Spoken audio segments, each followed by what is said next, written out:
கொடநாடு எஸ்டேட்டில் நடந்த கொள்ளை முயற்சியும் அடுத்தடுத்து நடக்கும் உயிர் பலிகளும் ஆளும் கட்சியினர் மத்தியில் அதிர்வலைகளை உருவாக்கியிருக்கின்றன. ஜெயலலிதா தொடர்பான விஷயங்களில் தலையிடுகின்றவர்கள் அனைவரும் கடுமையாக பாதிக்கப்படுகின்றனர். போயஸ் கார்டனில் நள்ளிரவில் கேட்கும் அலறல்களால் அங்குள்ளவர்கள் அச்சத்தில் உறைந்துள்ளனர் என்கின்றனர் மன்னார்குடி குடும்ப உறவுகள். முன்னாள் முதல்வர் ஜெயலலிதா இறந்து 150 நாட்கள் ஆகிவிட்டன. அவரது மரணம் தொடர்பான மர்மம் இன்னும் விலகவில்லை. அதற்குள் அதிமுக 3 துண்டுகளாக சிதறிவிட்டது. சொத்து குவிப்பு வழக்கில் சிறையில் இருக்கிறார் சசிகலா. லஞ்ச புகாரில் தீகார் சிறையில் அடைப்பட்டிருக்கிறார் தினகரன். கூடவே கொடநாடு எஸ்டேட் கொலை மர்மம் என தினம் தினம் திகில் காட்சிகள் அரங்கேறிக் கொண்டிருக்கின்றன. தங்களை சுற்றி என்ன நடக்கிறது என்றே தெரியாமல் நாட்களை கடத்தி வருகின்றனர் போயஸ் கார்டன் ஊழியர்கள். ஜெயலலிதா சம்பந்தப்பட்ட விவகாரங்களில் தலையை நீட்டியவர்கள் யாரும் நல்லபடியாக வாழவில்லை. கார்டனை பொறுத்தவரையில் ஆண்களுக்கு ராசி இல்லாத வீடு என்று சொல்வார்கள். ஜெயலலிதா பயன்படுத்திய அறையில் யார் வந்து தங்கினாலும் அந்த இரவு அவர்கள் நிம்மதியாக இருந்ததில்லை. கடந்த சில நாட்களாகவே ஏதேதோ சத்தம் கேட்கிறது, அதுவும் அலறல் தோணியில் இருக்கிறது என குழப்பத்தோடு விளக்க ஆரம்பித்தார் கார்டன் ஊழியர் ஒருவர். தொடர்ந்து நம்மிடம் பேசியவர், ஜெயலலிதாவிற்கு குழந்தைகள் என்றால் மிகவும் பிடிக்கும். 17 ஆதரவற்ற குழந்தைகள் கார்டனில் தங்க வைக்கப்பட்டிருக்கிறார்கள். ஜெயலலிதா சாப்பிட அமரும் போதெல்லாம் இதில் ஏதாவது ஒரு குழந்தை அருகில் இருக்க வேண்டும். சில நேரங்களில் அந்த குழந்தைக்கு அவர் ஊட்டி விடுவார். உற்சாகமாக இருக்கும் போது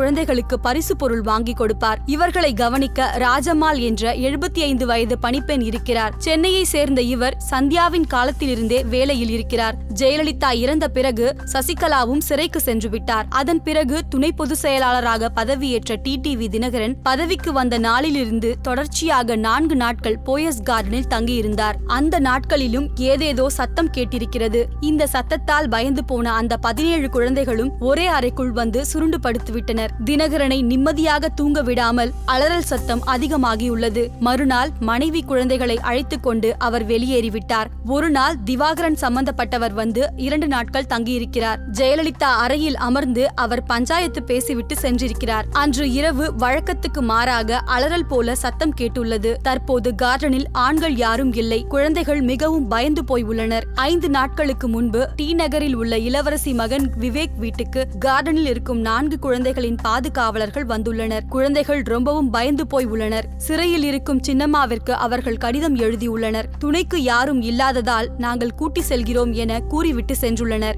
இதனை கேட்டு கவலை அடைந்த விவேக் அன்று இரவு கார்டனில் வந்து தங்கினார். அன்று எந்த சத்தமும் கேட்கவில்லை. மறுநாள் அவரிடம் பேசிய குடும்ப உறுப்பினர்கள், நீ கார்டனில் தங்கிவிடு என சொல்ல, அவரின் மனைவியோ தொடர்ச்சியாக பல்வேறு சம்பவங்கள் நடந்து வருகின்றன. அங்கு தங்கி இருக்கிறவர்களுக்கு சிக்கல் மேல் சிக்கல் வருகிறது. உங்களுக்கும் ஏதேனும் பிரச்சனை வந்துவிட போகிறது என சொல்ல, நான் 4 மாதங்களுக்கு மேல் அங்கு தங்கியிருக்கிறேன். ஒன்றும் பிரச்சனை இல்லை. ஜெயா டிவி ஜாஸ் சினிமாஸ் நிர்வாகத்தை கவனிக்க வேண்டி இருப்பதால் நேரம் கிடைக்கும் போதெல்லாம் கார்டன் போகிறேன் என சமாதானப்படுத்தியிருக்கிறார். விரைவில் போயஸ் கார்டன் வீட்டில் குடியேறவும் திட்டமிட்டிருக்கிறார் விவேக் என்றார் விரிவாக. போயஸ் தோட்டத்தில் தான் அலறல் சத்தம் கேட்கிறது என்றால் ஜெயலலிதா சமாதியில் பாதுகாப்புக்கு நிற்கும் காவலர்களும் அடிக்கடி நோய்வாய்ப்படுகிறார்கள். அந்த சமாதியின் அருகில் போலீஸ்காரர்களால் நிற்க முடியவில்லை. அந்த அளவுக்கு அனல் காற்று வீசுகிறது. இதுவரையில் 20 பேரை ஷிப் முறையில் மாற்றிவிட்டார்கள். ஆவடி பட்டாலியனில் இருந்தும் பாதுகாப்புக்கு போலீசார் வருகின்றனர். தினமும் யாராவது ஒருவர் காய்ச்சலால் அவதிப்படுகிறார். இத்தனைக்கும் பீச்சுக்கு பக்கத்தில் தான் இருக்கிறார்கள்.